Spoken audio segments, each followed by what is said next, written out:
இன்றைக்கி நம்ம பார்க்க போகிறது கிண்டர் கார்டன் முறை. கிண்டர் கார்டன் முறை அப்படின்னா என்னென்னா, குழந்தைகள் வந்து தம்மை சுற்றியுள்ளவற்றை புரிந்து கொள்வதுக்கும், அறிந்து கொள்வதுக்கும், அதை பற்றிய கருத்துருவாக்கத்தை ஏற்படுத்தி கொள்வதுக்கும் விளையாட்டு முறை வந்து ரொம்ப அவசியமாக அமைகிறது.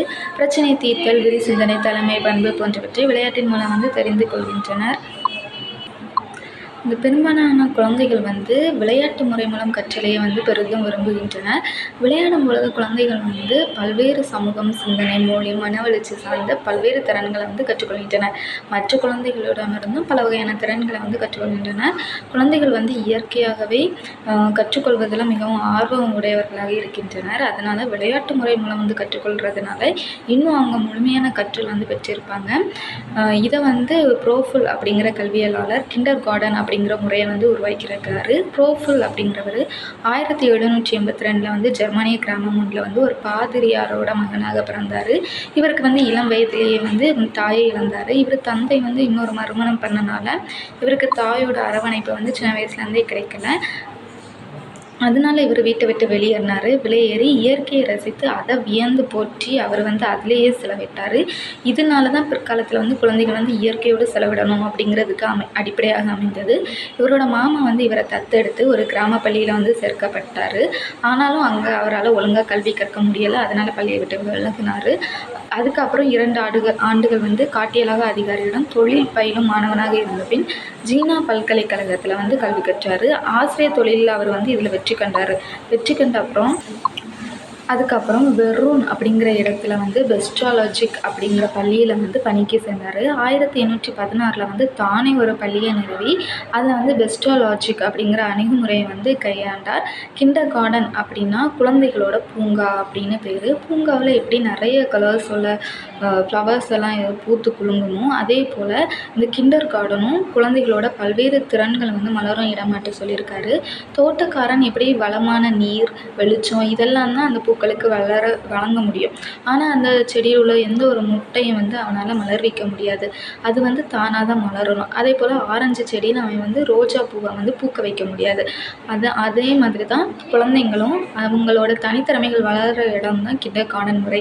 இதில் வந்து இதை மலர்றதுக்கு, அதாவது அவங்களோட திறமைகள் வளர்வதற்கு உதவுவது யாருன்னா தோட்டக்காரராகிய ஆசிரியரின் பணி அப்படிங்கிற மாதிரி சொல்லியிருக்காரு. இதோட முக்கிய அம்சங்கள் என்னெல்லாம்னா சுயமான செயல், படைப்பாற்றல், சமூக பங்கேற்பு. இது மூணுமே இதோட முக்கியமான செயல். ஃபஸ்ட்டு சுயமான செயல் அப்படின்னு பார்க்கலாம். இப்போ வந்து குழந்தைகள் சுதந்திரமாக விடப்பட்ட நிலையிலே தான் அவங்க வந்து இங்கே அவங்க ஓடி திரிஞ்சு தான் அவங்க சுயேட்சையாக தான் இந்த சிந்திக்கும் திறனை பெற்று இந்த கல்வியில் வந்து பயன்பெறுகின்றனர். செயல்வழி கல்வி வந்து இவர்களோட தாரக மந்திரம். பாடல், உடல் இயக்கம், பொருட்களை பல்வகையில் அமைத்தல் போன்ற சுயேட்சையான செயல்களை ஈடுபடும்போது அறிவு ஈட்டுவதுடன் மகிழ்ச்சி, மனநிறைவு, மன அமைதி இவற்றையெல்லாம் குழந்தைகள் பெறுகின்றனர். அப்புறம் படைப்பாற்றல். இயற்கையிலே வந்து குழந்தைகள் வந்து ரொம்ப படைப்பாற்றல் திறன் வந்து மிக்கவங்க. பல்வேறு செயல்களில் வந்து ஈடுபடுறப்போ குழந்தைகளோட ஆக்கத்திறன் வந்து வெளிப்படும். இதற்கு வந்து நிறைய விளையாட்டுகள் இருக்குது. ப்ரோஃபுல் வந்து அதுக்கான நிறைய விளையாட்டுகளை வந்து பரிந்துரைக்கிறாரு. என்னெல்லாம்னா புத்துணர்ச்சி விளையாட்டுகள், நிர்மாண விளையாட்டுகள், கற்பனை வளத்தையும் அறிவாற்றலையும் வளர்க்க உதவும் விளையாட்டுகள், ஒற்றுமையை வளர்க்கும் விளையாட்டுகள், நன்னடத்தையை உருவாக்கும் விளையாட்டுகள், வாசித்தல், எழுதுதல், எண்கணிதம் ஆகிய 3 அடிப்படை திறன்களை வளர்க்கும் விளையாட்டுகள், பல்வகை விளையாட்டு வழிக்கற்றல் அப்படிங்கிற மாதிரி நிறைய விளையாட்டுகளை வந்து ப்ரோஃபுல் வந்து அறிமுகப்படுத்துகிறாரு. சமூக பங்கேற்பு. மனிதன் வந்து ஒரு சமூக பிராணி. சமூகத்தோடு வந்து அவன் ஒரு நல்ல உறவுலையும் கூட்டுறவுலையும் செயல்பட்டால் மட்டும்தான் இந்த இதில் அவன் வந்து வாழ முடியும். அதே மாதிரி இந்த குழந்தைகளுக்குமே வந்து சமூக ஒழுக்க, அறிவு வளர்ச்சிகள் ஏற்பட முடியும் இந்த கிண்டர் கார்டன் முறையின் மூலம் அப்படிங்கிறத வந்து ப்ரோஃபுல் கூறுகிறாரு. இதை கிண்டர் கார்டன் முறையில் வந்து கற்பித்தல் முறைகள் அப்படி என்னெல்லாம் இருக்குன்னா, கிண்டர் கார்டனில் வழக்கமாக பெண் ஆசிரியர்கள் தான் இருப்பாங்க. ஏன்னா அன்பும் அரவணைப்பும் மிக்க ஒரு சூழலை வந்து அவர்களால் தான் உருவாக்க முடியும். ஏன்னா வீடாகவே அந்த குழந்தைகள் வந்து அந்த பள்ளியை வந்து நினைக்கிற வகையில் அமைவதாட்டி இருக்க வேண்டும்.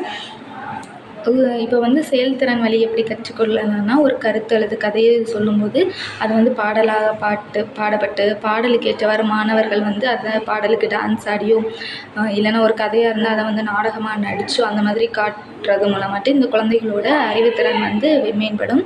இந்த குழந்தைகளுக்காகவே இந்த ப்ரோஃபில் வந்து 50க்கும் மேற்பட்ட பாடல்களும் நாடகங்களும் கொண்ட ஒரு தொகுப்பை வந்து வெளியிட்டிருக்காரு. ஜாக் அண்ட் ஜில், ஹம்ப்டி டம்ப்டி, சிண்ட்ரெல்லா போன்ற நர்சரி பாடல்களை வந்து இவர் வந்து எழுதியிருக்காரு. இந்த ஸ்கூலோட நிறை குறை, கிண்டர் கார்டனோட நிறை குறை பார்க்கலாம். நிறை என்னெல்லாம்னா, குழந்தை கல்வி விளையாட்டின் அடிப்படையில் அமைய வேண்டுமெனில் கருத்தை வந்து ப்ரோஃபில் வலியுறுத்துவது சிறப்பு கூறாக அமைகிறது. குழந்தைகள் வந்து சுதந்திரத்தோடும் மகிழ்ச்சியோடனும் கல்வி கற்கின்றனர். குழந்தைகள் வந்து இயற்கையாகவே திறன்கள் வந்து வளர்கிறதுக்கு வெற்றி பெற இடமாட்டு அமைகிறது. இயற்கை பாடம், உயிரியல் பாடம் இதெல்லாம் வந்து முக்கியத்துவம் பெறுகிறது. குறை என்னென்னா, இந்த ப்ரோஃபிலோட கல்வி தத்துவத்தை வந்து எல்லாருமே புரிந்து கொள்ள இயலவில்லை.